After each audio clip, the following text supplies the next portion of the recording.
प्रेमियों, सभी को नव वर्ष की बहुत बहुत शुभकामनाएं। इस गली के सभी लोगों को, सभी सत्संगियों को, क्योंकि हम लोग नए वर्ष में प्रवेश कर चुके हैं। तो प्रेमियों, नए वर्ष में प्रवेश करने का मतलब ये है कि जो पुरानी बातें थी उनको छोड़ो और नए विचार अपने मन में पैदा करो। बोलिए प्रेम से, तो बोलिए प्रेम से कि मिटा दे बैर, अरे इंसान मिले मन मंदिर में भगवान। मिटा दे बैर, अरे नादान मिले मन मंदिर में भगवान। मिले मन मंदिर में भगवान, मिले मन मंदिर में भगवान। मिटा दे बैर, अरे नादान मिले मन मंदिर में भगवान। मिटा दे नादान मिले मन मंदिर में भगवान। प्रेमियों, सभी लोग आप चाहते हैं कि मैं परमात्मा का दर्शन करूं, इसी शरीर में बैठ के अंतर में परमात्मा का दर्शन करूं। लेकिन दर्शन तो तब होगा जब सारे हमारे अहंकार, जितना भी हमारे अंदर मन की मलिनता है, दूर हो जाएगी, तभी तो दर्शन होगा। दर्शन ऐसे होने वाला सहज भी है और कठिन भी है। अगर तुम सहज हो जाओ तो सहज है, और सहज नहीं हो पाए तो बहुत कठिन है, बहुत कठिन है। तो प्रेमियों,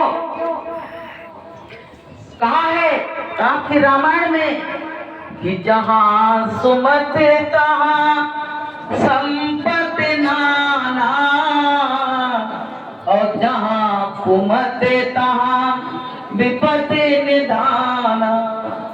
प्रेमियों, जहां सुमति होती है वहां तो प्रेम की गंगा बहती है, और जहां कुमति पैदा हो जाती है तो वहां तो सब बेकार हो जाता। तो प्रेमियों, ये प्रेम का मार्ग है। जैसे कोई पिता होता, उसके 4 बच्चे हैं। अब कोई उनके घर बहुत बड़ा फंक्शन हुआ और 2 बच्चे आए तो नहीं आए, तो पिता को अच्छा लगेगा, माँ को अच्छा लगेगा?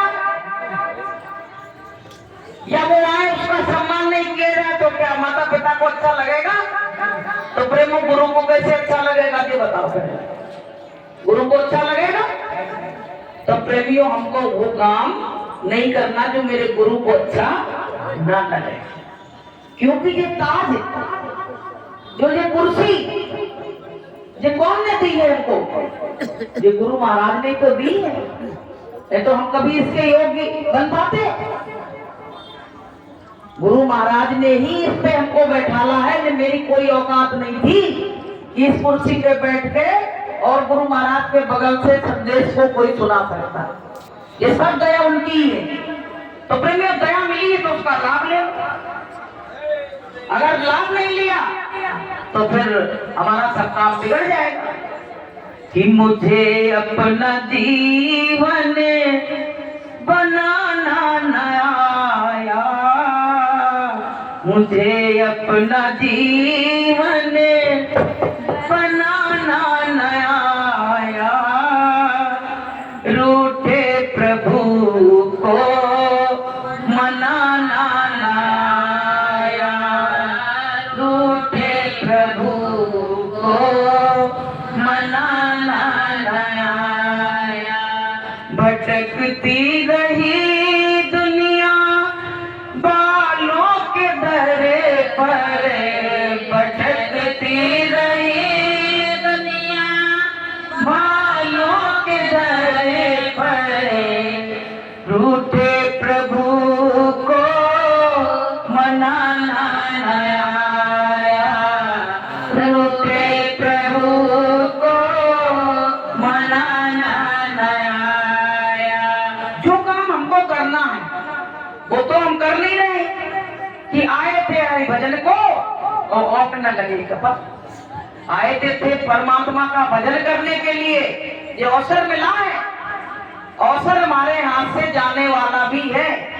ये समझ लेना, ये मरगट देखा है ना, जाने कितनों ने अपना अवसर जिंदगी का, मनुष्य जीवन का खो दिया।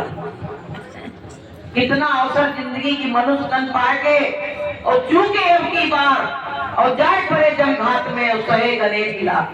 पता है, जब जंतु उतराएंगे पकड़ के यहाँ से ले जाएंगे, उसके बाद तुम निहत्थे हो जाओगे, तुम्हारे पास कुछ नहीं रहेगा। इसलिए कि कर ले सो काम और भजले सो राम। जो जिसका मन परमात्मा के भजन में लगेगा वो इधर उधर की बुराई बुराई वो छोड़ देगा। कोई भी वो व्यक्ति, हम हो आप हो, कोई भी। और जब मन ही नहीं लग रहा है तो मन ही तो तरंगे उठा रहा है कि मन की तरंग मार लो, हो गया भजन। मन की तरंग मार लो, हो गया भजन।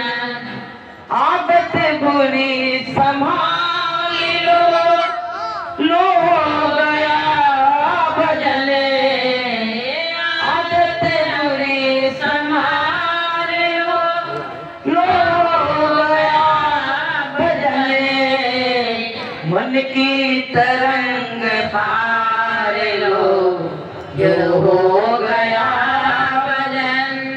तो प्रेमियों, मन की तरंगें उठती रहती हैं।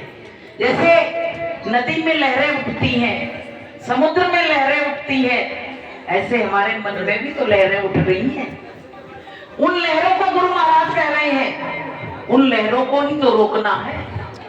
अगर ये लहरें रुकी नहीं तो तुम परमात्मा की भक्ति कभी कर नहीं पाओगे। इसलिए प्रेमियों, अपने मन को, चित्त को, बुद्धि को, सबको रोक के और उस गुरु महाराज से कहो, गुरु महाराज अब मेरा मरने का वक्त आ गया, थोड़ी देर बात करता हूँ, और हमको कुछ मिला भी नहीं।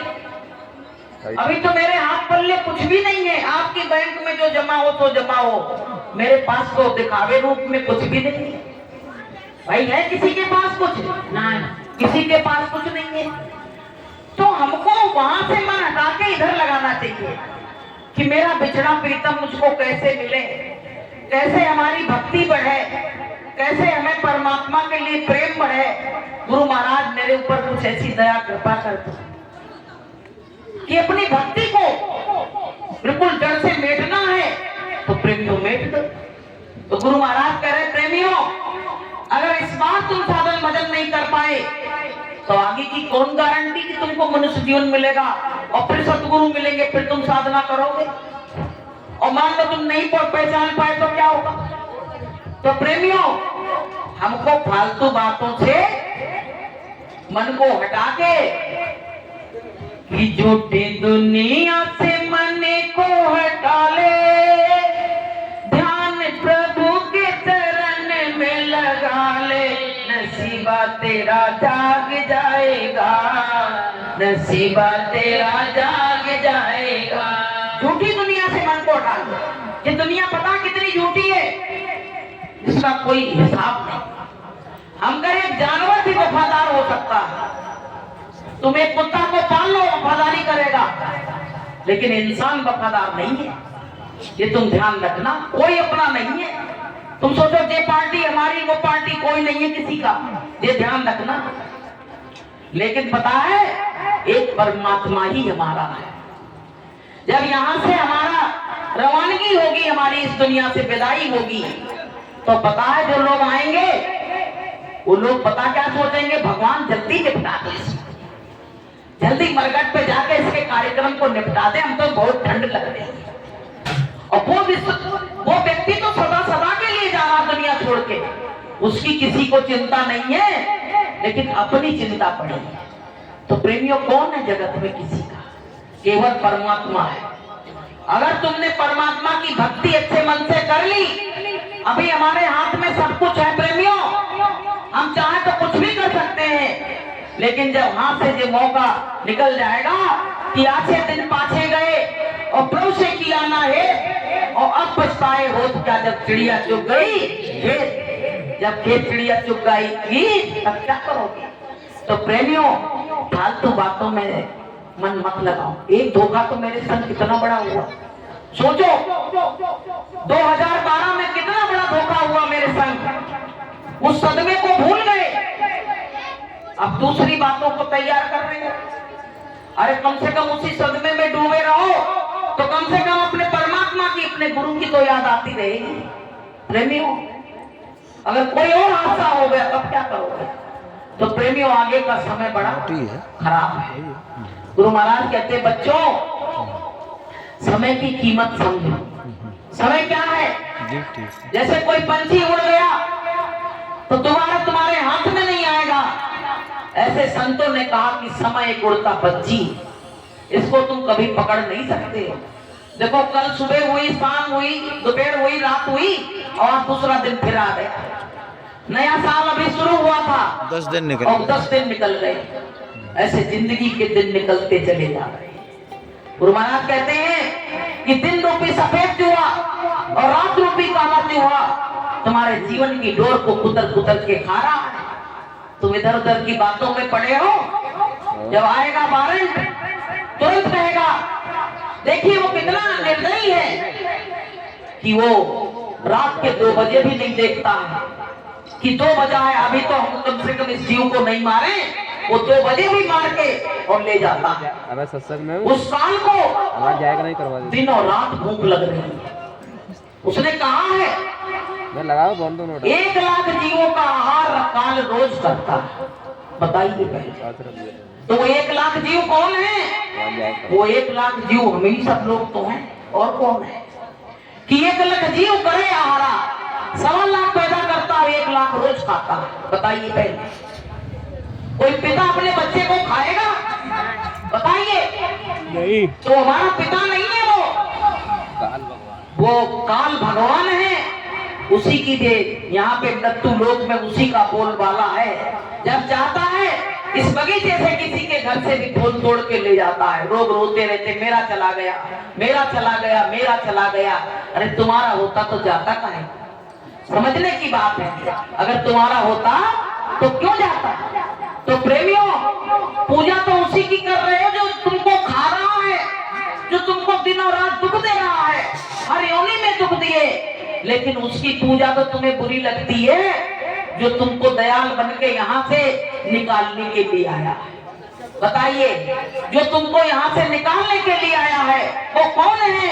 वो जो मंच पे विराजमान है सतगुरु, ये तुमको यहाँ से इस देश से निकाल के और अपने देश में ले जाएंगे। बोलिए प्रेम से। तो प्रेमियों हमको अपने गुरु की आराधना, अपने गुरु की पूजा करनी चाहिए कि गुरु पूजा में सबकी पूजा और गुरु समान देव नहीं दूजा।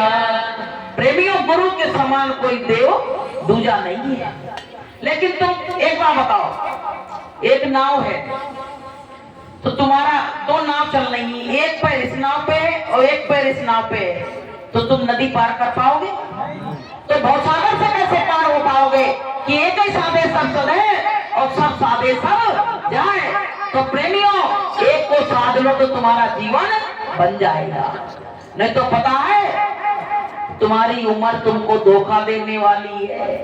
ये मत समझना कि बूढ़े ही मरते हैं, जवान भी मरते हैं। ये हमेशा कि उमरिया धोखा दे गई रे, उमरिया धोखा दे गई। प्रभु भजन मैंने पल पल छोड़ा, प्रभु भजन मैंने पल पल छोड़ा, धोखे में रह गई रे, उमरिया धोखा दे गई रे, उमरिया धोखा दे गई रे। तो प्रेमियों ये उम्र सबको धोखा देके चली जाएगी, रोते रहोगे। इसलिए संतों ने कहा है कि सांस सांस सुमिरन करो और वृथा सांस मत खोए और ना जाने या सांस को आन होए ना होए, पता नहीं लौटे ना लौटे। भैया रात में सोए हैं, उसकी मर्जी है, लौटा रहे नहीं लौटा रहे, क्या करोगे? उसमें कोई दावा ठोकोगे, कोर्ट कचहरी में जाओगे क्या? इसलिए प्रेमियों, यहाँ का कोई भरोसा नहीं है। तो हमको सत्पुरुष मिल गए, संतों का संग मिल गया तो मेरा जीवन धन्य हो गया। ये धन्य है सत्पुरुषों का संग, बदल देता जीवन का रंग। धन्य है सत्पुरुषों का संग, बदल देता जीवन का रंग। हमारे जीवन के रंग को परमात्मा ने, गुरु ने बदल दिया। पहले हम लोग भी पता है मरका बैल देखा है ना, वैसे ही थे मरखा कितने, जरा सा कोई कुछ बोल देना तो उसमें हावी हो जाते थे। तुमने कही तो कही कैसे, अरे कह दी तो कह दी, कह दी। अब तो ये सोचते कह दी तो कह दी, भैया तुम बड़े हम छोटे। अब इतना कहां से आया? सत्संग से आया। गुरु महाराज ने बताया, इसलिए तो समझ में आई। नहीं तो पता लड़ाई में कोई कम नहीं, इतने लोग बैठे हैं, कोई कम नहीं, हम किसी से कम नहीं, हम किसी से कम, सब ऐसे ही है। कहते तुमने हमारी औकात नहीं देखी। एक बार क्या हुआ, एक महात्मा जी बहुत भजन करते थे, तो कॉम्पिटिशन तो चलता ही, हमेशा से चला और चलता रहेगा। तो एक व्यक्ति आया, कहने लगे महात्मा जी तुम क्या भजन करते हो? एक महात्मा जी वहां जंगल में बड़े दिन से भजन कर रहे हैं, चलो उनके दर्शन कर लो, दर्शन मात्र से तुम्हारा कल्याण हो जाएगा। तो महात्मा जी सुन ले और चुपचाप रहे, वो अच्छी साधना करते थे। अब वो जब बार बार उनको जाने के लिए विवश करने लगा तो बोले चलो चलते हैं। तो जाते जाते क्या कह रहा कि हमें यहाँ आग की बदबू आ रही है, आग की बदबू आ रही है, आग जल रही है। तो कह रहे आग कहाँ जल रही है? सब शांति जरिए, कोई धुआं नहीं उठ रहा, कोई आग नहीं जल रही। बोले नहीं आग जल रही है। थोड़ी देर बैठ जाए फिर यही कहने लगे, थोड़ी देर बैठ जाए फिर यही कहने लगे। तो भैया वो जो महात्मा जी बहुत फेमस थे ना, कि बहुत साधना में लीन है, फिर ने उठाया चमेटा और बोले अब तुम्हें हम बता रहे हैं आग कहाँ जल रही है। तो बोले बस मेरे प्रश्न का उत्तर मिल गया। बोले हमें अपने प्रश्न का उत्तर मिल गया, क्योंकि अभी तुम्हारी आग बुझी नहीं है, तुम्हारे अंदर जो अग्नि क्रोध की जल रही है वो अभी बुझी नहीं है। तो प्रेमियों, हम सत्संगियों को भी अग्नि अभी बुझी नहीं है, ये ध्यान रखना। अभी अग्नि बुझी नहीं, बस पूरे दिन खींचने की जरूरत है। जैसे आग जब जलती नहीं है ना, तो कहते लकड़ी के ऊपर लकड़ी ने बीच में वैसे कर दो तो तुरंत जल जाएगी, तो बस उसकी जरूरत है। अभी हम लोगों को पता है सत्संगी कौन कहे, अभी हम अच्छे मानव भी नहीं बन पाए, सत्संगी बनने में तो बहुत देर लगे, बहुत देर लगेगी। तो प्रेमियों, हमारे विचार भावना अच्छी बदली नहीं ना, तो सत्संग में आना बिल्कुल खाली मेहनत करना है। जैसे वो कोलू का बैल होता है ना, वही जगह बना है, वही जगह बना है, वही वही घूम लेता है, वही वही चक्कर काटता रहता है। बस वो स्थिति हम लोगों की है कि वही चक्कर काट रहे हैं कि 9 दिन चले 2.5 कोस, वो वाला हाल हो रहा है। तो प्रेमियों, साधन भजन तुम अगर अच्छे मन से करोगे ना, तुम्हें दुनिया की बातें अच्छी नहीं लगेंगी। मीरा ने क्या कहा था, मुझको ये संसार घिनौना लगता है। तो लोगों ने कहा क्यों घिनौना लगता है? तो बोले इस संसार में रस नाम की चीज नहीं है। अरे तुमको रस नहीं लगता है, तुम तो करोड़पति हो, तब भी तुम तो कह रहे हो रस नहीं लगता है। तो मीरा ने कहा पता है कि मोहे ना भावे संसार, संभाल राना तेरी नगरी। मोहे ना भावे संसार, संभाल राना तेरी नगरी। मेरी वृंदावन ससुराल, संभाल राना तेरी नगरी।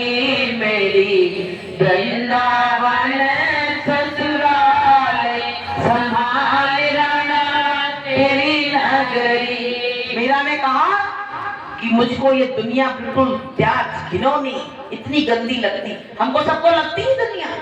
कहते भगवान अबे हमें थोड़े दिन और रह लेने देना, यही तो कहते हैं। कोई इस दुनिया को छोड़ना नहीं जानता है, लेकिन संतों ने क्या कहा है कि तू नहीं छोड़ेगा दुनिया को, दुनिया एक दिन छोड़ेगी, मरघट पर तुझे करके नंगा, तुझसे नाता तोड़ेगी। तू नहीं छोड़ेगा दुनिया को, दुनिया एक दिन छोड़ेगी, मरघट पर तुझे करके नंगा, तुझसे नाता तोड़ेगी। तू क्या तुम दुनिया को भले नहीं छोड़, लेकिन दुनिया ही तुझको छोड़ देगी। तो प्रेमियों, मीरा की बातें, सहजोबाई की बातें, इनको अगर याद कर ली ना तो तुम्हारा जीवन धन्य हो जाएगा। जिन लोगों ने साधना के द्वारा कुछ प्राप्त कर लिया है, उनका इतिहास उठा के देखो प्रेमियों, तो तुमको ये संसार बेकार लगेगा। क्या तुम इसमें फंसे पड़े हो? तो प्रेमियों, मानव जीवन जो अब की बार मिला, ये देवी देवताओं को भी दुर्लभ है, वो चीज हमको मिल गई और हमारे सदगुरु हमको मिल गए, तो मेरा जीवन का सब कुछ नक्शा ही बदल गया। पता है, लोग कहते तुम लखपति हो, करोड़पति हो, तो पता है गुरु महाराज ने एक बार कहा बच्चों तुम अपने को कभी गरीब मत कहना, क्योंकि ये दौलत पाने के लिए बड़े बड़े राजा महाराजा बादशाह जिन्होंने नाक रगड़ दी और जिनके दीमक तक शरीर पे जम आई, अब बताइए उनको भी ये दौलत नहीं मिली जो दौलत हमको सबको फ्री में मिल गई। बताइए कैसे? तो हम अपने गुरु महाराज का इस मुख से क्या वर्णन करें। कहा है कि 7 समुद्र की मसी करूं और लेखन सब बन रहा है और धरती सब कागज करूं तो गुरु गुण लिखा ना जाए। तो प्रेमियों, हमारे गुरु के उपकार तो बहुत हैं, पर हमारी जबान तो एक ही है। मैं उस जबान से कहां तक उनका गुणगान गाऊंगी।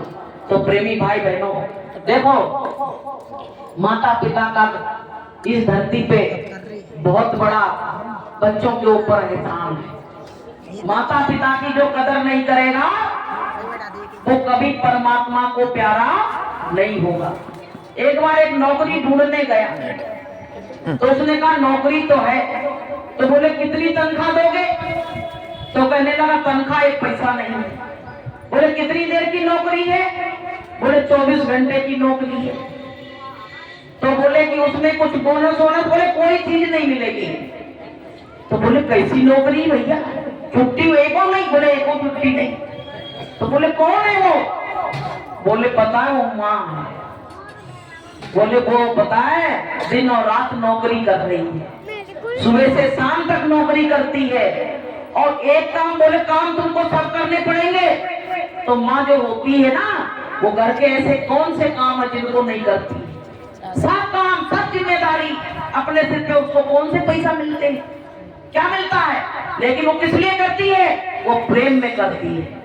वो बच्चे के प्रेम में इतनी बड़ी नौकरी करती रहती है और 60 साल से ऊपर भी करती रहती है, जब तक उसका शरीर चलता है। और उसके बाद में जब शरीर उसका साथ छोड़ देता है तो उसकी नौकरी उसी दिन खत्म हो जाती है। तो प्रेमियों, सबसे बड़ा संसार में कौन है? माता पिता है। एक बार एक व्यक्ति बीमार था, एक संत निकले, कहने लगे ईश्वर को बैकुंठ की अगर वहां से मिट्टी आ जाए और इनको खिला दी जाए तो ये अभी ठीक हो जाएंगे। तो एक बच्चा वहां घूम रहा था, वो जाके अपने माँ के चरणों की धूल लेके आ गया और कहने लगा लो महात्मा जी, स्वर्ग और बैकुंठ की मिट्टी ले आए। तो बोले जी लड़का कहाँ से जाके मिट्टी ले आया? बोले कहाँ से ला रहे? तो कहने लगा हम अपने माता पिता के चरणों की ले आए और इसी से सबका कल्याण हो जाएगा। तो प्रेमियों, बताइए स्वर्ग और बैकुंठ की मिट्टी से माता पिता के चरणों की धूल की तुलना हो गई। माता पिता का कितना बड़ा, इस संसार में कितने बड़े माता पिता हैं कि माता पिता की सेवा कर लो, खुशियों से झोली भर लो, समझ तेरे राम यही है, तेरे भगवान यही है, माता पिता की सेवा कर लो, खुशियों से झोली भर लो, समझ तेरे राम यही है, तेरे भगवान यही है। माता पिता को खुश करो तो परमात्मा खुद ही खुश हो जाएगा। प्रेमियों, जो तमाम